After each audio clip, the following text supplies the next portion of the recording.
తిరుమలలో వైకుంఠ ఏకాదశి సంబరాలు వైభవంగా జరుగుతున్నాయి.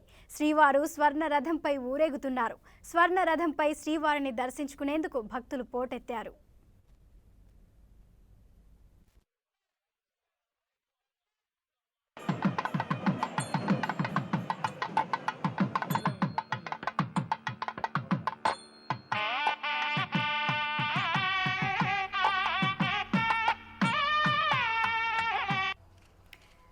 తిరుమల శ్రీవారిని ఉత్తర ద్వార దర్శనంలో పలువురు వీఐపీలు దర్శించుకున్నారు.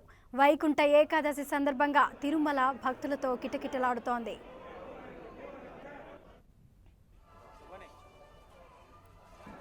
అటు చెన్నైలోనూ వైకుంఠ ఏకాదశి సందర్భంగా వైష్ణవ ఆలయాలన్నీ భక్తులతో కిటకిటలాడుతున్నాయి. కలియుగ వైకుంఠంగా విరాజిల్లుతున్న శ్రీరంగం ఆలయంలో ప్రత్యేక పూజలు జరుగుతున్నాయి.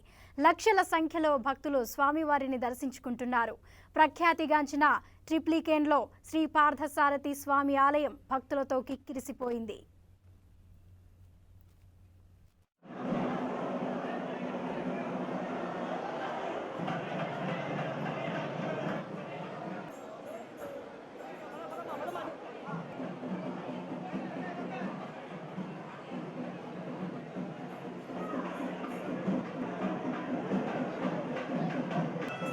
ఇక అనంతపురం జిల్లా వ్యాప్తంగా కూడా వైష్ణవ ఆలయాలు భక్తులతో కిటకిటలాడుతున్నాయి.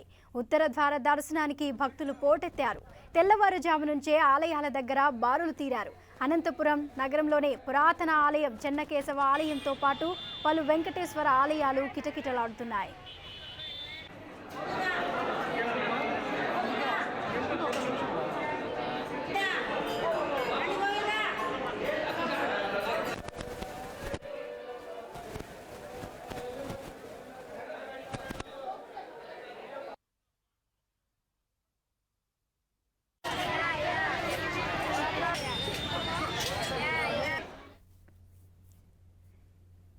తూర్పుగోదావరి జిల్లా అన్నవరం సత్యనారాయణ స్వామి ఆలయంలో ముక్కోటి ఏకాదశి ఉత్సవాలు ఘనంగా జరుగుతున్నాయి. రత్నగిరిపై వెలిసిన సత్యనారాయణ స్వామి దర్శనం కోసం భక్తులు బారులు తీరారు. ఉత్తర ద్వారం నుంచి స్వామిని దర్శించుకుంటున్నారు. వైకుంఠ ఏకాదశి కోసం ఆలయాలన్నీ సర్వాంగ సుందరంగా తీర్చిదిద్దారు.